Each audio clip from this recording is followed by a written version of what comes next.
Hello my dear students, welcomes you again on my YouTube channel iBioWorld. Today we discuss about a new topic of class 8 that is very interesting topic that is microorganism.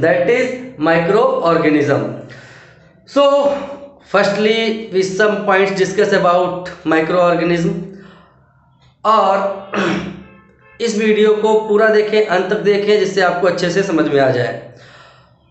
तो micro organism, micro means very small, organism means living being, small living being. जैसे आपके पास जैसे आपके आसपास या आपने बहुत सी छोटे छोटे बैक्टीरिया, फंजाई, अलगी वगैरह देखे होंगे, तो इनकी कैटेगरीज क्या है? एल्गी, बैक्टीरिया, प्रोटोजोआ, फंजाई, ये आपके माइक्रो ऑर्गेनिज्म है। और एक और है जिसको कहते हैं वायरस। वायरस ऐसा होता है, वायरस एक नॉन लिविंग और लिविंग के बीच की कनेक्टिंग लिंक माना जाता है। तो ये जब तक किसी होस्ट के ऊपर नहीं होगा तब तक ये लिविंग जैसी एक्टिविटी शो नहीं करता है। ठीक है, तो अलगी, बैक्टीरिया, प्रोटोजोआ, फंजाई ये आपके लिविंग माइक्रो ऑर्गेनिज्म्स होते हैं जो कि बहुत ही छोटे होते हैं। ये हर जगह मौजूद होते हैं, हवा, पानी, मिट्टी, हर जगह पर ये पाए जा सकते हैं। ठीक है, तो कुछ और चीज़ें जैसे कि ये बहुत छोटे होते हैं, they small in size, they small in size. We cannot see naked eye. We can see them only with microscope. क्योंकि ये बहुत छोटे होते हैं तो इनको हमें मैग्नीफाइंग करके देखना पड़ता है। मैग्नीफाइंग ग्लास का यूज़ करते हैं और माइक्रोस्कोप का यूज़ करते हैं, तो इसीलिए इनको कहते हैं माइक्रो ऑर्गेनिज्म या माइक्रोब्स। अब कुछ पॉइंट्स की और बात कर लेते हैं। तो जनरल कैरेक्टरिस्टिक्स क्या है माइक्रो ऑर्गेनिज्म के, चलिए देखते हैं।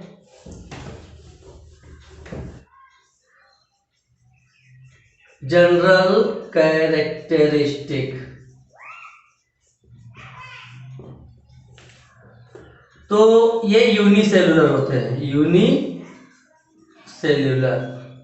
यानी one sailed.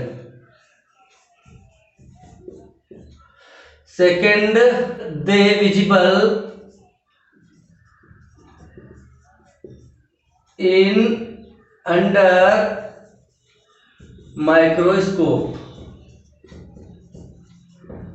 Third, they found everywhere, कह सकते हैं everywhere, soil, water, air, and they exist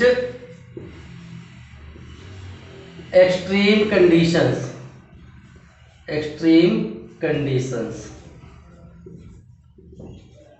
जैसे कि hot water stream,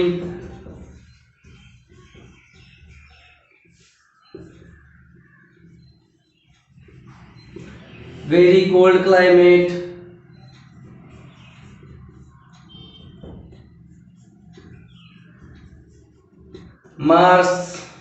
Marcy area और डेजर्ट, एसेट्रा एसेट्रा। तो ये किसी भी कंडीशन में रहने लायक होते हैं, कहीं पर भी ये सर्वाइव कर सकते हैं। और इसका जो कैरेक्टरिस्टिक्स है क्या होता है, जब अनफेवरेबल कंडीशन होती, ड्यूरिंग अनफेवरेबल कंडीशन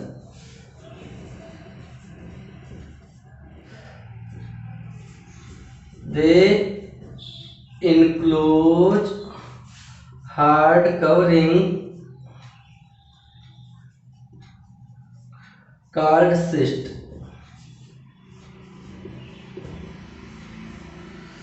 ये क्या करते हैं, जब बहुत अनफेवरेबल कंडीशंस होती है जहां पर इनको प्रॉब्लम हो रही है सरवाइव करने में, तो इनके ऊपर एक कोट चढ़ जाता है, एक कवर हो जाता है जो कवच के रूप में काम करता है, जिसको कहते हैं सिस्ट। जब फेवरेबल कंडीशंस आती हैं तो ये सिस्ट क्या करता है, रैप्चर हो जाता है, टूट जाता है, और जिससे माइक्रो ऑर्गेनिज्म बाहर आ जाते हैं। और अगला जो है ये ऑटोट्रॉफ, हेट्रोट्रॉफ, पैरासाइट और एंड सेप्रोफाइटिक हो सकते हैं। इनमें जो न्यूट्रिशन होगा ये ऑटोट्रॉफ, पैरासाइटिक, हेट्रोट्रॉपिक और सेप्रोफाइटिक हो सकता है। क्यों हो सकता है? क्योंकि ग्रीन अलगी ऑटोट्रॉफिक शो करते हैं, फंजाई सेप्रोफाइटिक, बैक्टीरिया हेट्रोट्रॉपिक और क्या करते हैं, पैरासाइटिक शो करते हैं। तो और अगला जो है ये क्या करते हैं, ये हमारे फ्रेंड भी हैं, जैसा कि टॉपिक से क्लियर हो रहा है, फ्रेंड्स एंड फो। ये हमारे मित्र भी हैं और शत्रु भी हैं। एनिमी, फो मीन्स होता है एनिमी। तो ये हमारे हेल्पफुल भी कैसे हैं, some bacteria help in agriculture and industries, and some are harmful। Harmful कैसे हैं? ये कुछ बैक्टीरिया फ्रेंड के जैसा बिहेवियर शो करते हैं और फोए के जैसा यानी एनिमी जैसा बिहेवियर करते हैं। ये हेल्पफुल है हमारे इंडस्ट्रीज में, एग्रीकल्चर में, और कुछ हार्मफुल भी हैं, जैसे कई सारी बीमारियों को कॉज करते हैं और कुछ नुकसान फूड को भी स्पॉइल कर देते हैं। इस तरीके से ये कैरेक्टरिस्टिक्स हो गए हमारे अबाउट माइक्रो ऑर्गेनिज्म। तो आगे बढ़ते हैं, हम बात कर लेते हैं कि ये माइक्रो ऑर्गेनिज्म पता कैसे चले। पता भाई कैसे चले, कोई भी चीज होती है जब डिस्कवर की जाती तभी तो डिस्कवरी ऑफ माइक्रो ऑर्गेनिज्म। तो डिस्कवरी की बात कर लेते हैं, कैसे पता चला। तो धीरे धीरे क्या हुआ, विद द एडवांसमेंट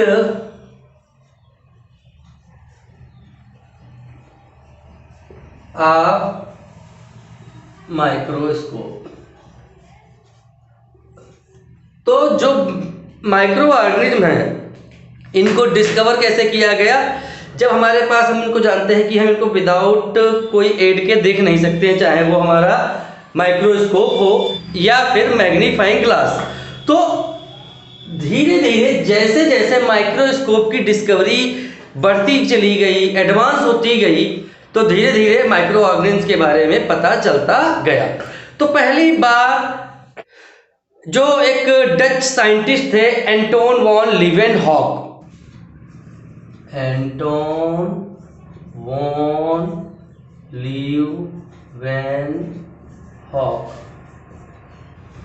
इन्होंने रेन वाटर में स्मॉल ऑर्गेनिज्म को डिस्कवर किया और इन्होंने ही बैक्टीरिया भी खोजा। जो बैक्टीरिया खोजने का श्रेय जाता है वो एंटोन वॉन लीवेनहॉक को जाता है। He also discovered bacteria, he discovered bacteria। ये तो हो गया हमारा पहले साइंटिस्ट, ये तो हो गए हमारे पहले साइंटिस्ट। दूसरे साइंटिस्ट हैं लुईस पास्चर।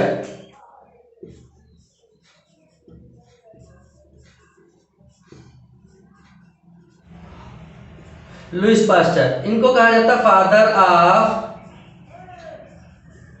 बैक्टीरियोलॉजी।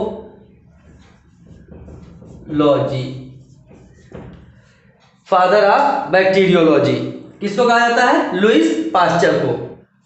तो इन्होंने हवा में मौजूद बैक्टीरिया की खोज की और इन्होंने कहा जो चीज़ें फर्मेंटेड हो जाती हैं उनमें मौजूदगी होती है बैक्टीरिया की। और इन्होंने एक थ्योरी दी थी जिसे कहते हैं germ theory of disease germ theory of disease. ये बात हो गई डिस्कवरी की कि जैसे जैसे एडवांसमेंट हुआ माइक्रोस्कोप का, एंटोन लीवेनहॉक ने बैक्टीरिया खोजा, लुईस पास्चर को बैक्टीरियोलॉजी का अब फादर कहते हैं, जर्म थ्योरी ऑफ डिजीज भी दी। इन्होंने बताया कि जैसे फूड है फर्मेंट होता है और डिजीज को कॉज करता है, फूड स्पॉइल होता है, फर्मेंटेशन होता है और जिससे क्या होता है वो स्मेल या डिके होने लगता है और जिससे बीमारियां फैलती हैं। तो ये बात हो गई हमारी डिस्कवरी की। अगली बात करते हैं हम कि हैबिटेट कैसा होता है, कहाँ पर बैक्टीरिया रहते हैं। तो हैबिटेट की बात कर लेते हैं।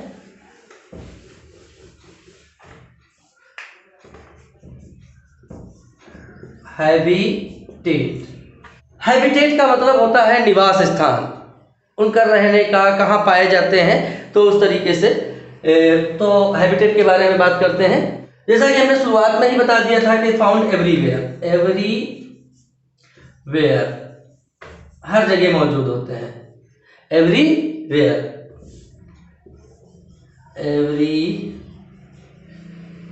यानी कि हर जगह मौजूद होते हैं। हर जगह का मतलब कोई भी जगह हो, कुछ भी हो, हर जगह पर ये पाए जाएंगे।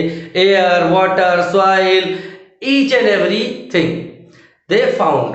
तो हैबिटेट हो गया। अब हम बात करते हैं major group of micro organism, major groups of micro organisms. Algae, fungi, bacteria,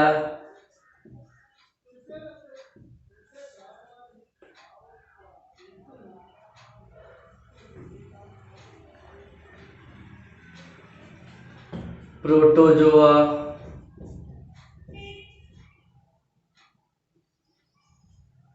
और वायरस।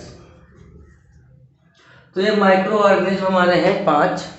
ये है आपके प्लूरल में कह सकते हैं इनको। प्लूरल जब बोलते हैं तो ये होता है, और जो सिंगुलर होता है वो क्या है, सिंगुलर। अलगा, fungus, bacterium, protozoans,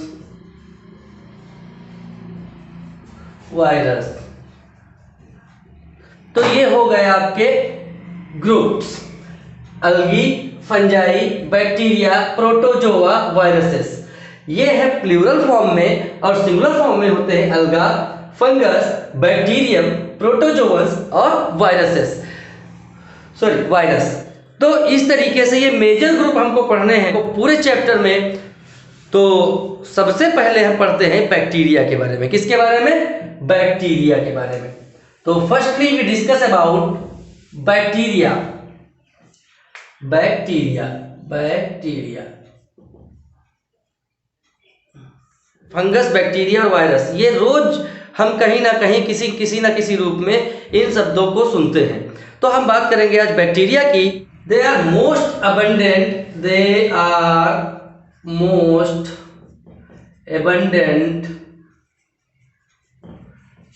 and simplest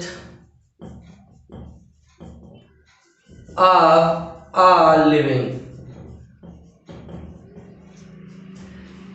सबसे ज्यादा पाए जाने वाले और सिंपलेस्ट लिविंग हैं।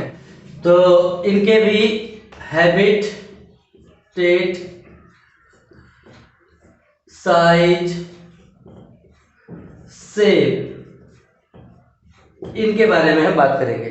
तो हैबिटेट कहाँ होता है, हर जगह पाए जाते हैं, हर जगह,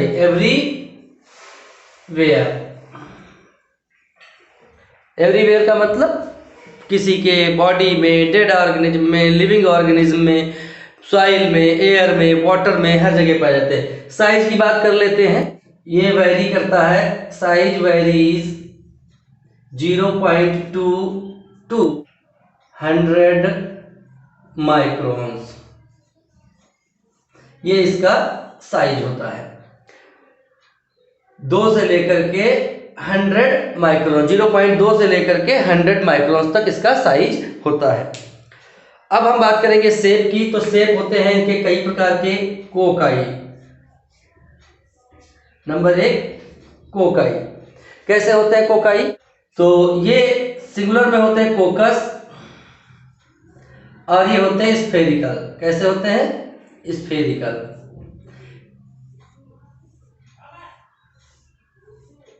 ये इस तरीके से स्फेरिकल फॉर्म में कोकाई बैक्टीरिया पाए जाते हैं। दूसरा पढ़ते हैं बैसिलाई।